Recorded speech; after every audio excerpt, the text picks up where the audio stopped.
Hello, my name is Tomas Edelmann. I am the fourth generation of coffee growers in Mexico, in the state of Chiapas, way south of Mexico, bordered with Guatemala. And we have been growing coffee this year for 130 years. My great-grandfather started this. He was invited by the Mexican government to come and develop jobs for the people that used to live in that area called El Soconusco. And since then we have been growing coffee. It's a rare family business for so many years. It's difficult to see that families keep on. My son is already working with us, so he is the fifth generation. Thank goodness he likes coffee too. And we have been doing this for a long time and learning from grandfather, from father, and many other friends along. Finca Hamburgo is located at 1,250 meters above sea level, looking at the Pacific Ocean. So we get a great view. We get the winds with the salty humidity, which helps a lot the growing for coffee. We got a lot of rain every year. 7 months of the year we get almost every day rain. So this helps to make the coffee to develop. Volcanic soils, since we are in a volcanic area, and it grows very well. We have many varieties, some of them almost rare and extinct, like Maragujip. There are very few producers in the world that still produce this variety, and it is mainly because it has low yields. But it's a great coffee with some citric notes that many people like, especially here in Slovakia. They have liked that coffee.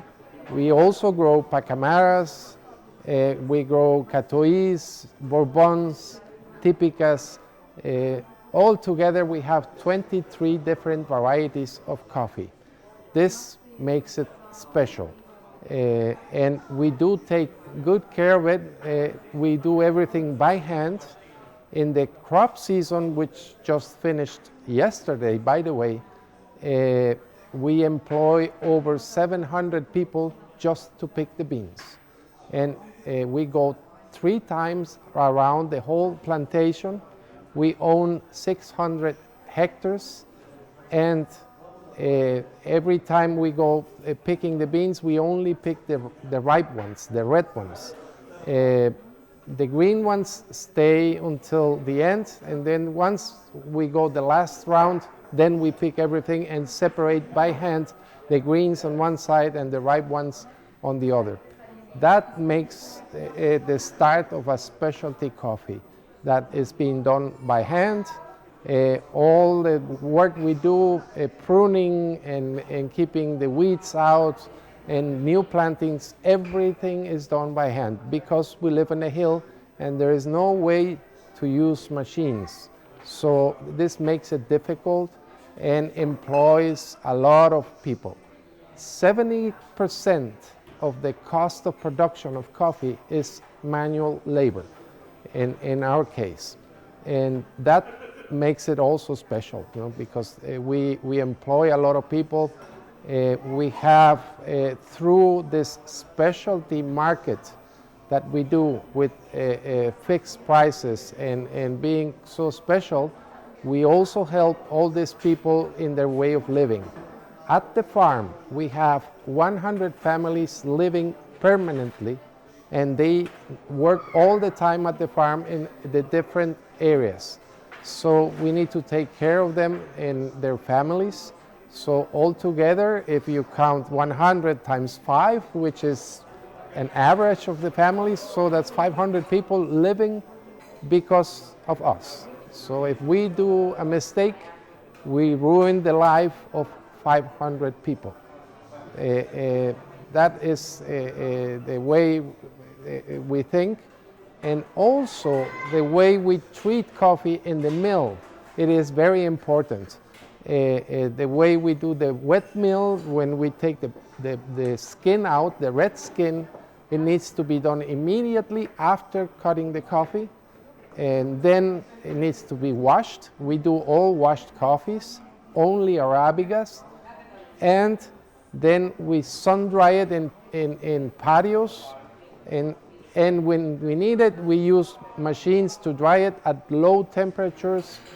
And after that, once the coffee has 12% humidity, we store it in warehouses for at least 6 weeks before we process it for exporting.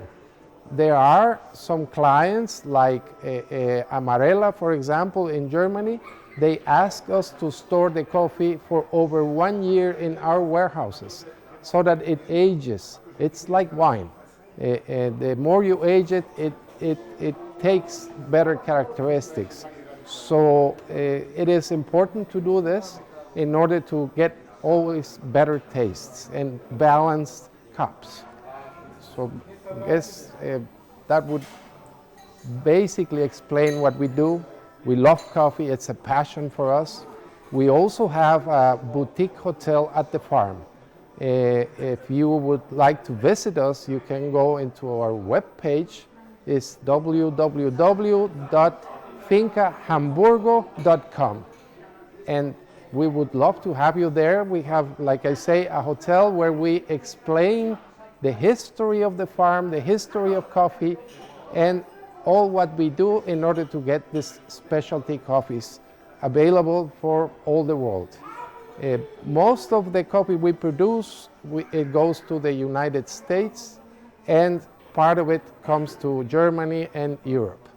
Well, direct trade, it is very important. Why? Because the people that buy our coffee are involved. It's like our partners. They know our cost of production. They come and visit us, and they see how much what we do and how much our costs are. So we are able to at least cover the cost of production and have a small gain in order to keep on with the passion and keep on doing coffee as we have been doing for so many years. A friend of mine, an uncle of mine, 50 years ago told me that he was sent by his father to sell 50 bags of coffee to a broker in the city. And he used for that a 3-ton truck. And he went and sold the coffee.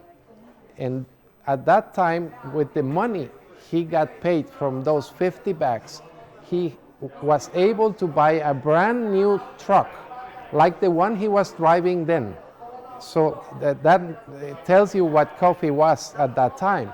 Today, if I take those same 50 bags and go and sell it to a broker in the city, if I am lucky, I will be able to buy only the tires of the truck. So that is the big difference between 50 years ago and today, and that's why it tells you that we need the direct trade in order to stay alive and keep on producing coffee. If not, we would have to do something else or plant something else, which is difficult due to the fact that it is hilly and it's hard to plant other things in where we are. So it really means a lot, not just to the owners of the farms, but to the people that work with us and help us. So for the Central American countries, which we are part of, it is the main income for surviving in coffee. If we don't do that and we don't get those currencies for the coffee, those countries would have been almost dead by now. Now there is a lot of poverty, yes, but at least we can provide some jobs thanks to the direct trade.